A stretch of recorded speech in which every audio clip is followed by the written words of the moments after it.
In the endless black sea of stars, where suns burn like candles in the wind, there drifts an old tale whispered by space travelers beside plasma fires and stardust winds. They speak of Commander Alien Voss, the astronaut who returned from silence, carrying with him the mystery of the year that never was. Alien's mission had been simple. He left Earth aboard the Odyssey Veil, a lone research pod, to study a strange signal coming from the edge of the Vanta Nebula. The signal hummed with forgotten tones, old like the universe itself. Scientists called it the Echo of Origin, but some believed it was a voice from a long-lost civilization, the Ioni, who vanished long before stars had names. As Alien passed through the nebula's smoky swirls, time seemed to stretch and bend. He saw colors no human had ever seen and heard sounds with no name. Then all at once the world went silent. He blacked out. When Alien opened his eyes, he was drifting in Earth's orbit. But something was wrong. His mission timer blinked, 21 days passed. Yet Earth was different. As Alien landed, no one knew his name. Records of his mission? Gone. Even his home was occupied by strangers, and the people he once knew looked at him like a ghost. He wandered the cities, confused, alone. The world's calendar showed the same date it had when he left, but the news spoke of events Alien had never heard of. Storms that never happened, leaders who were never elected, buildings that were never built. An entire year had vanished from history. Alien tried to report to Space Command, but it too had changed. Its symbol now bore a mark he didn't recognize, a spiral sun cradled by 5 stars. Officials claimed no mission had left for the Vanta Nebula. There had been no Odyssey Veil, and no Commander Voss in their logs. But one old starman, Captain Thelos, blind from staring too long into black holes, believed him. "I've heard of such things," Thelos whispered through cracked lips.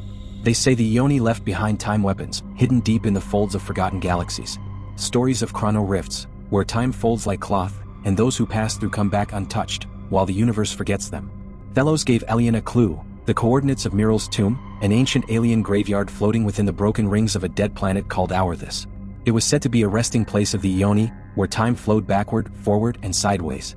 Desperate for answers, Alien stole a derelict scout ship and flew across the void, dodging asteroid fields and plasma storms. As he neared Ourthus, the air grew heavy with memory.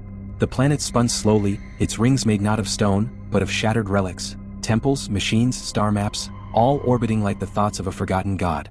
In the center of the debris floated Muriel's tomb. Not a tomb in the human sense, but a glowing cube the size of a city, pulsing with blue fire. As Alien docked, his ship's lights flickered and whispers filled the air. The cube spoke in a language older than stars, but Alien understood, not with ears but with something deeper. "You are not lost. Time is." Inside he saw visions, cosmic murals showing Ioni ships sailing through time like oceans, wielding time as both shield and sword. They had once ruled the galaxies but feared their own power. So they hid their greatest creations, including the Eye of Stellar, a device able to erase or restore entire timelines. And Alien had touched it. Unknowingly, in the Vanta Nebula, he had brushed against the Eye, and Earth's timeline had shivered. The murals changed.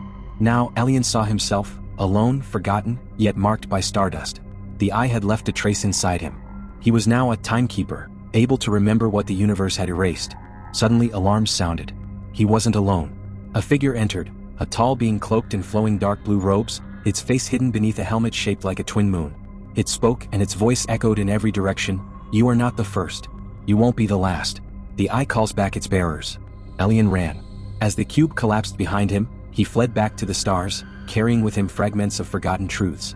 He now wanders the cosmos not as a scientist but as a legend. And across the campfires of space, children and pilots alike still ask, "Who erased the year?"